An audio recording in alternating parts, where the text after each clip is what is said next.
From New York City for our viewers worldwide, I'm Bonnie Quinn. Bloomberg Real Yield starts right now.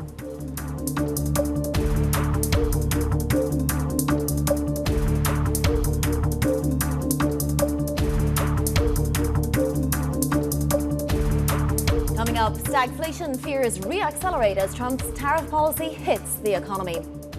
With weak demand for treasuries sending yields on a steady climb.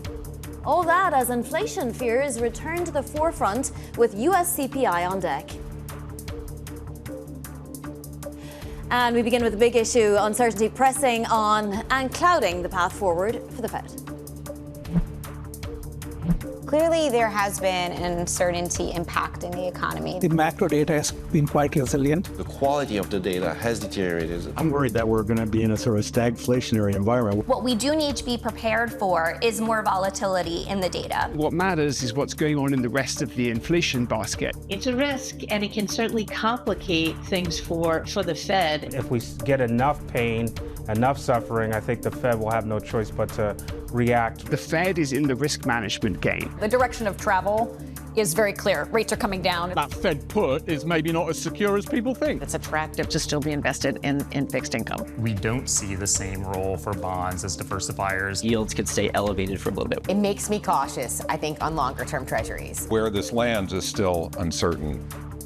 The fixed income market's telling some major stories this week. Open interest across the curve rising this week. As you can see, this is the 10-year yield. We had a day to digest the weaker economic data out of the labour market and then saw that 10-year yield climb steadily across the week. Not so much appetite, it appears, below 425 for those 10 years. We obviously saw a couple of weak auctions, but we are back above, well above 425 now. So are we going to stay in that range again, 425 to 450? Does it depend on who the next Fed governor is? Does it depend on who the next Fed chair is? A lot of open questions. Flip up the board because we have been seeing Fed talk skew a little bit more dovish, but we're pretty neutral at the moment. Now, that could all change if Stephen Mirren is, in fact, confirmed by the Senate and ends up being the next Fed governor, even temporarily. And if he continues to speak out, he's obviously back from paternity leave and he's in a place where he could speak out. JP Morgan certainly saying that this will definitely skew the Fed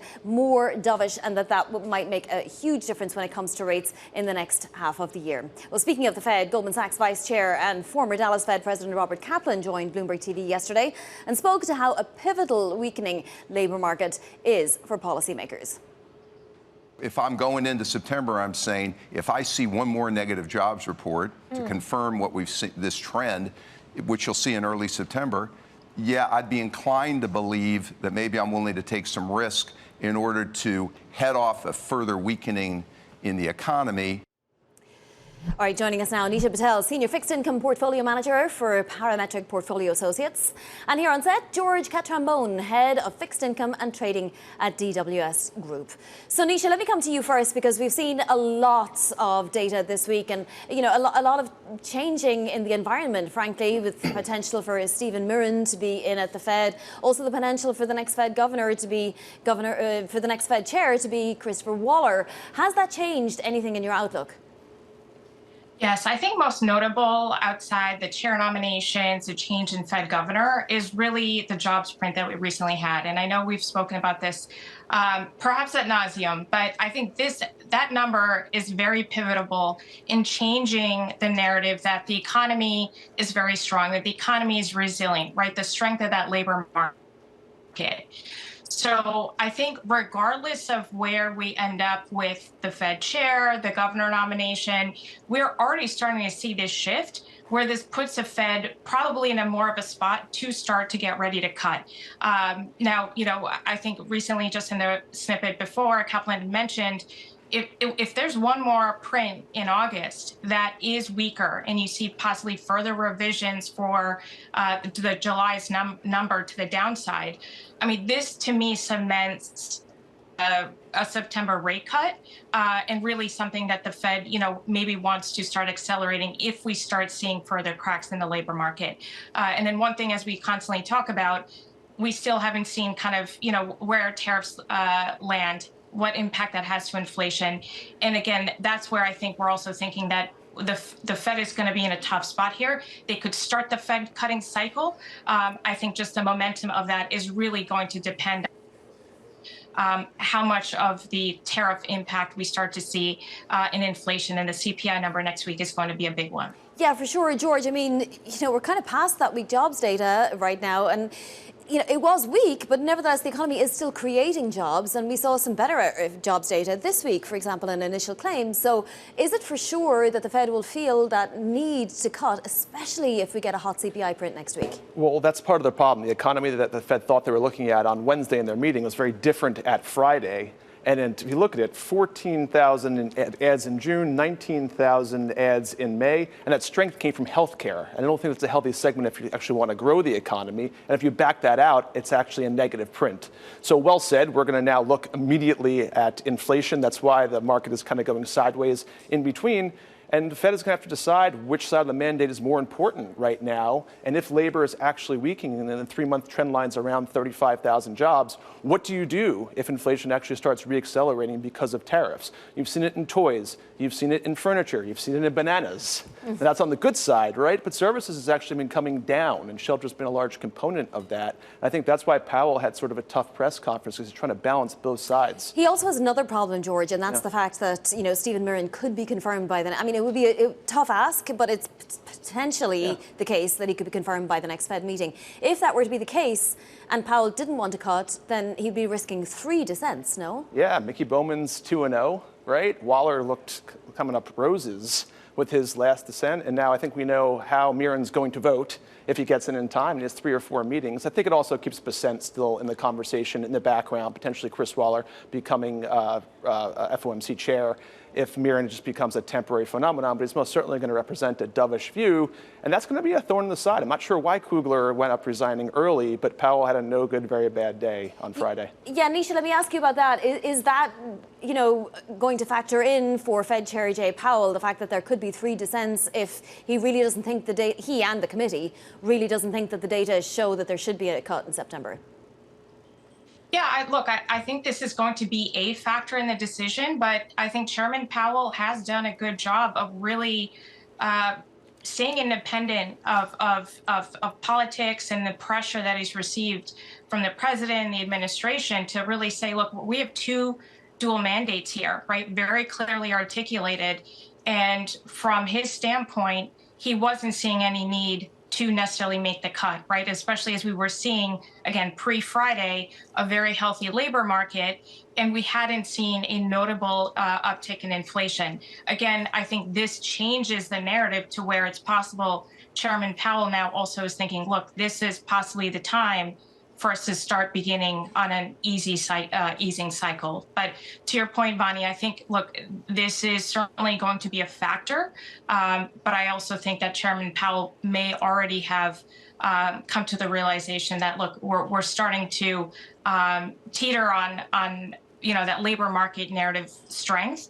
And possibly that's the decision that he may have arrived at anyways. George, what are the odds that we get a 50 basis point cut or that, things start to accelerate from there? I mean, does it all depend on Tuesday? Funny that you mentioned that. 16,000 futures contracts went through for an August Fed cut on Friday. So the market's going to have to start to price this in again. And you had a very similar setup to what you had last year, where they didn't see it as a 50 basis points cut. They saw it as a catch-up cut for what they should have done in July. And if you, like Rob said, if you get one more bad data print, bad labor data print, or more sanguine inflation, call it 0.2, 0.3, the Fed finds themselves very quickly behind the curve, and with a very loud administration in the background. Yeah, I mean, we have an idea of what the Fed's Mary Daly thinks, but let's have a listen to something that she told us this week. The labor market has softened, and you can see this everywhere in the U.S. economy. And I would see additional slowing in the labor market as an unwelcome sign, especially since we know, and I think importantly because we know, that once the labor market stumbles, it falls.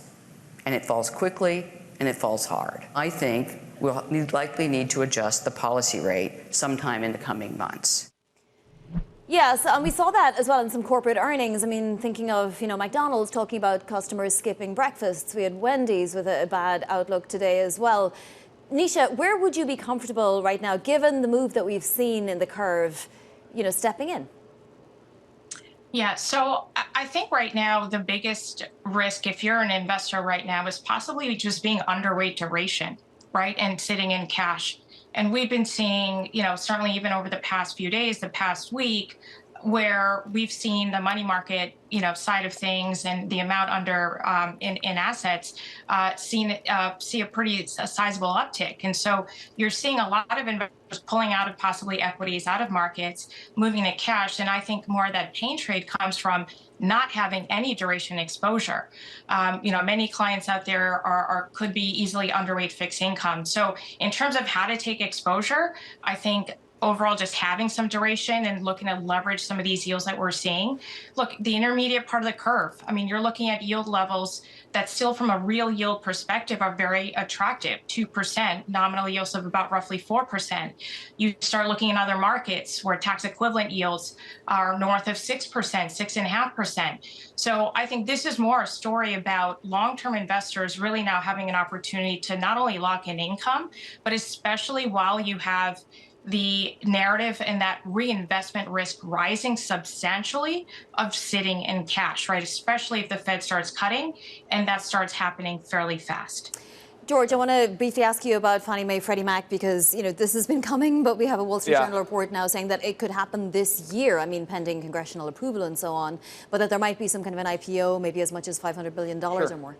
My question is, what would it mean for the housing market in terms of interest rates for homeowners? Yeah, well, the housing market is broken right now. I think that actual action will help Fannie Mae and those that bought the equity lines more than maybe those that are holding Ginnie Mae outright. We love mortgages. We've liked them for a while. They screen cheap, so we continue to buy Ginnie Mae paper, conventionals, 5.5% coupons, locking in some of the yields that Nisha's talking about. So I think it could be a potential positive catalyst. And I think going back to Nisha's point, you absolutely have to take some duration here. If you have $7.5 trillion in money market funds, potential 100 basis points plus of rate cuts to come, we're laddering that duration out the curve right now. The administration is also incentivized to get those rates down for housing as well. You have Genius Act, you have SLR out there, you have buybacks going on as well. So don't be surprised, and reinvestment risk is the largest risk if this whole curve is a little bit flatter and lower next year.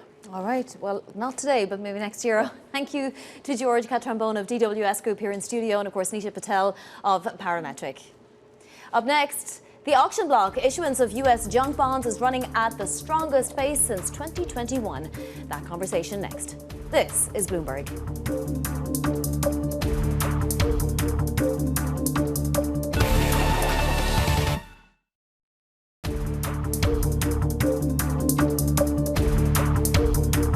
I'm Bonnie Quinn. This is Bloomberg Real Yield. Time now for the auction block, where we kick things off in Japan. JGB is finding some relief after a solid 30-year auction. The bid-to-cover ratio coming in above the 12-month average, signaling healthy demand despite lingering uncertainties.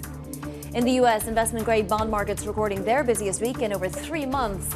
More than 30 companies issuing fresh debt to push weekly volume above $40 billion. And finally, attractive yields and tighter spreads powering supply in high-yield primary markets. Sales of U.S. junk bonds topping $11 billion this week, marking the biggest stretch since January. Speaking of credit spreads, Winnie Caesar of Credit Sites says weakening macro fundamentals are setting up for risk off. If we don't have as much room for the Fed to be proactively easing, and we have these inflationary impacts and also a weakening job market, it all kind of sounds like you're setting up for some risk off and, importantly, wider spreads in credit where fundamentals finally matter again. Winnie Caesar there. Well, joining us now, Kelly Burton, high yield portfolio manager at Barings, and Matt Brill, head of North American investment grade credit research at Invesco. So thanks to you both. Kelly, let me begin with you. Why on earth are credit spreads so tight with so many risks, not just tail risks, but risks coming at us thick and fast? Well, we've definitely been sitting at historically tight spreads in the world of high yield for some time, absent the real dislocation we saw back around Liberation Day. And I think there's a few factors that support it. We've really had a strong technical backdrop. Just over the last 15 consecutive weeks, we've had about 15 billion come into the market through high yield ETF inflows. We've continued as managers to collect a lot of coupons on our existing assets. This year, most most deals, while it's been a lot more rampant as of late, it's still been primarily refinancing oriented. So we're recycling a lot of the same risks. So managers are needing to reinvest back into the market as they're getting bonds called away from them. We do have a pretty high quality market now too, very different than say 10, 20 years ago, with the majority being BB rated. And then we're also a pretty short duration asset class. We're just around 3 years or so in a duration. And so that mitigates the spreads as well. Matt, we've had, $40 billion plus of volume just this week. What's the outlook? Does that continue? Do people take a step back? And where across investment grade are you looking for opportunities?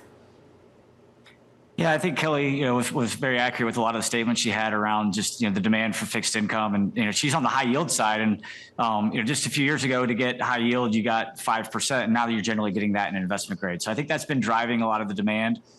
We have seen a lot of pickup in issuance this week, so it's been a very heavy week. But overall, you just continue to see investors want out the curve, particularly institutional investors wanting to get that 4.5% to 6% and lock it in for a long time while staying in high quality investment grade.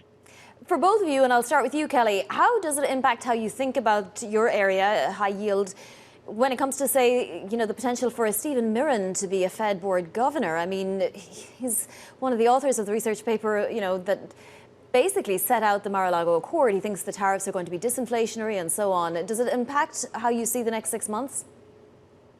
Really, over the next 6 months, we're going to be focused primarily on our individual credits. It's a lot more about idiosyncratic factors in our market than I think the broader move on the Fed. Here, our house view is that the first Fed action is likely to be October, which is a little off consensus now at this point. But we do feel like there could be some cooling in the market, more slowdown. But overall, the consumer has been fairly resilient. Now, with some of the more macro trends as of late, maybe the rest of that is earlier. I know most of the market is thinking first rate cut in September. But over the short term, again, for us, it's more about credit selection. Most companies are performing quite healthily through Q2, beating expectations. But those who are missing, the bond prices are getting punished. So it's also about avoiding the losers in this market as opposed to just picking the right credits that are performing. Matt, are you as sanguine as Kelly about, say, for example, the consumer?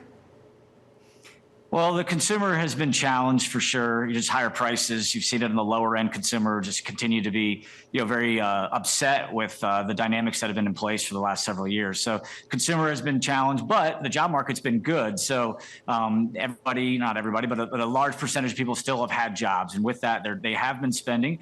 I do have concerns, though, with this slowing of the labor market. It's kind of this no hire, no fire market where you're not seeing really people get laid off, but you're also not seeing companies actively seeking for more workers right now. So overall, that generally to me leads to a slowing consumer or a weakening consumer, I guess I would say. So I have concerns around that, but that's the one area of the economy that is in trouble. It's just that lower end consumer, and the rest of it seems to be doing very well.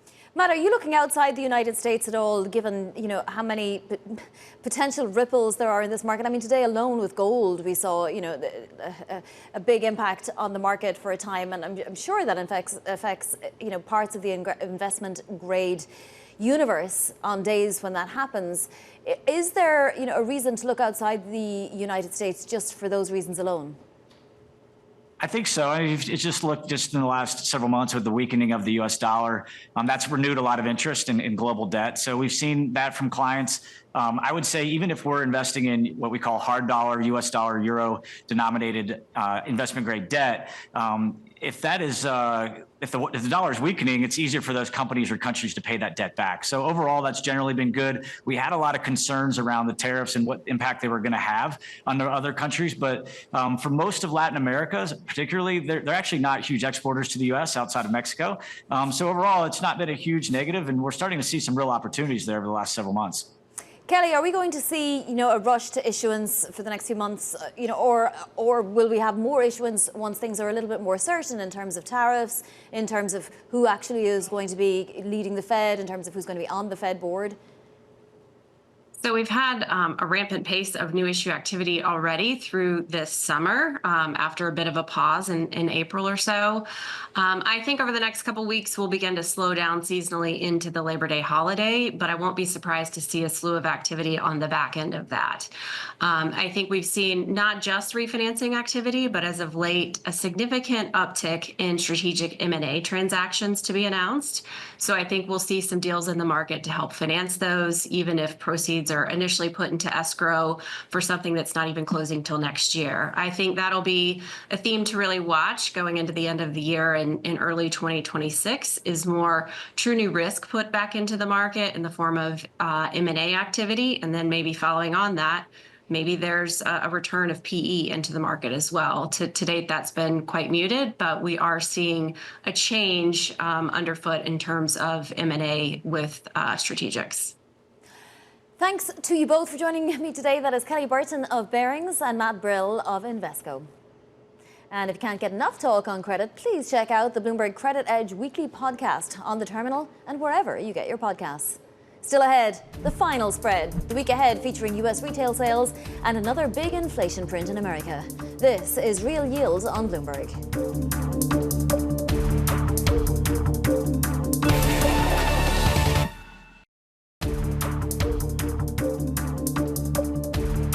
I'm Bonnie Quinn. This is Bloomberg Real Yield. It's time now for the final spread, the week ahead. Coming up, a busy stretch of Fed speak gets underway with Michelle Bowman on Saturday, in fact.